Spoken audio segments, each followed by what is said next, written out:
Good morning, options traders. Steve Gans here, sharing another start to finish trade concept idea with you.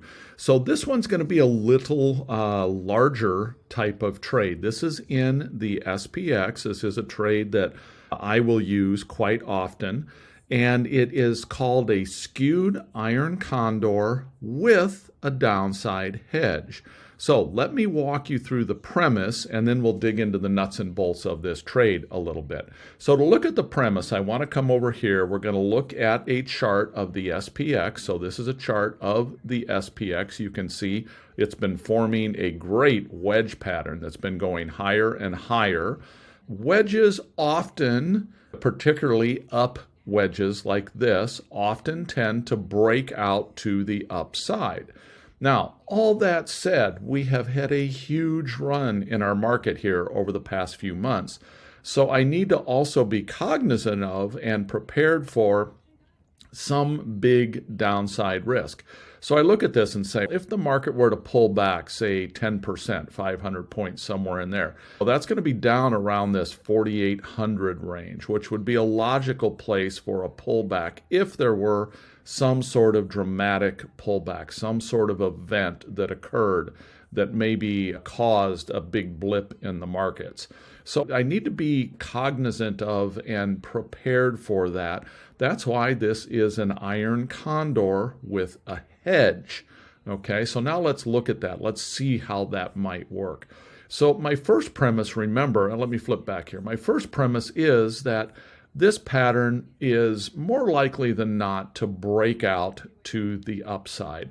There's statistics on this. There's a great book by, I believe it's Steve Nissen, N-I-S-S-O-N, called Candlestick Chart Patterns and Their Probabilities, or something like that. I've got the book in my library here, but don't recall the exact name off the top of my head.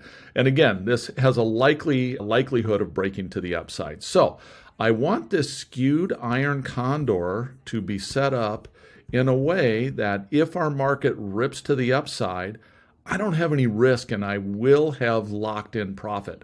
The market can go up infinitely here, and at expiration, this trade is going to have about $4,000 in profit in the trade. Again, this is a big trade. Let me stress this. This is a 10 lot in SPX. And this trade has to be done in a ratioed configuration.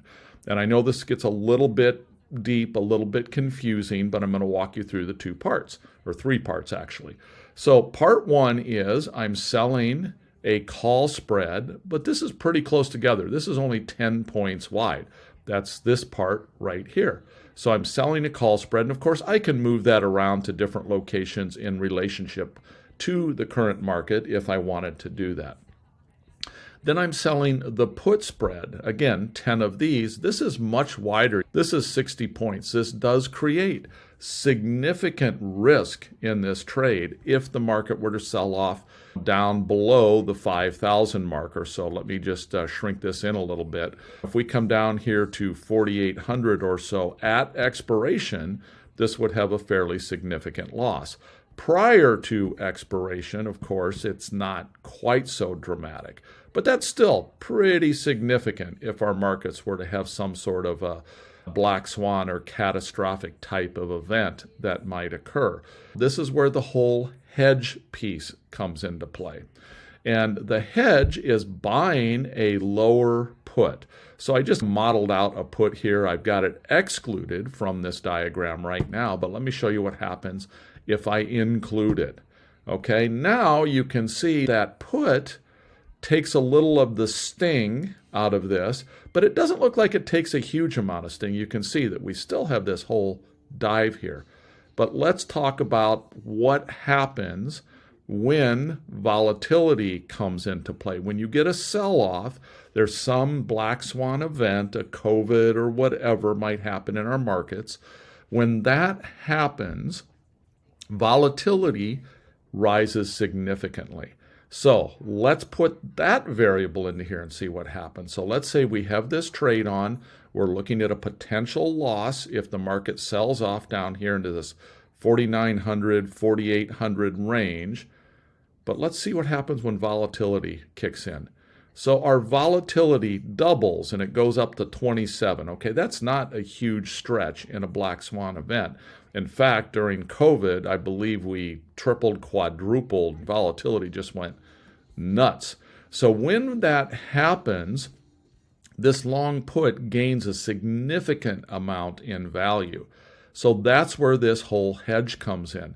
This trade could gain significant value in the event of again, I'll call it a Black Swan, an unexpected event where volatility spikes dramatically.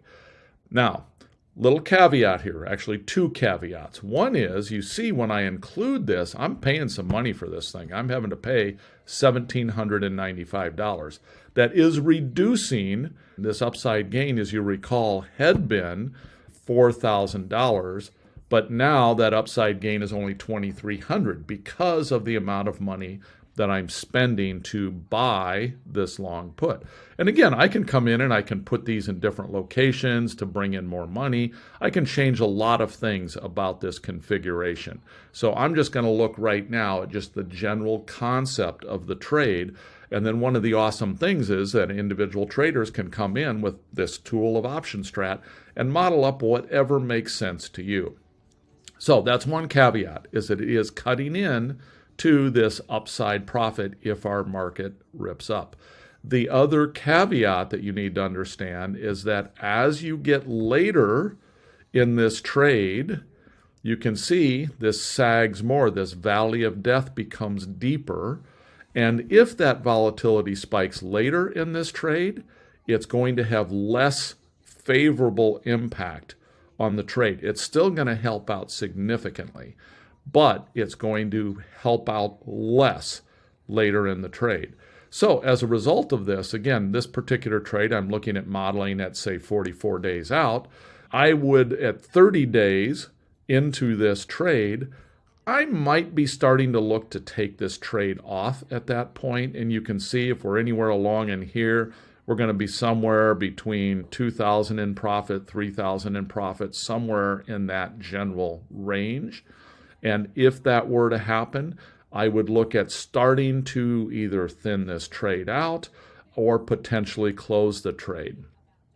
So that is a walkthrough of a skewed iron condor. Again, I'm going to remove this. This is the skewed iron condor part here with a hedge, and this is my hedge right here. So I'll come in, include this again. I'm going to go ahead and I'm going to save this trade, and this will be a start to finish trade. So I'm going to treat this as though I am entering this trade here today, and we'll see how this thing plays out. Oh, I don't want applied volatility down there. We need to put volatility back where it was. We need to put our start to finish back where it was, and then we will save this trade and include it in start to finish. I will include the description in the link below. If you guys would, please like, subscribe, give me any comments. I can also answer questions here in a minor amount of detail. I can't go into massive detail on some of these, but let me know if you have any thoughts or questions. Thank you so much, everyone.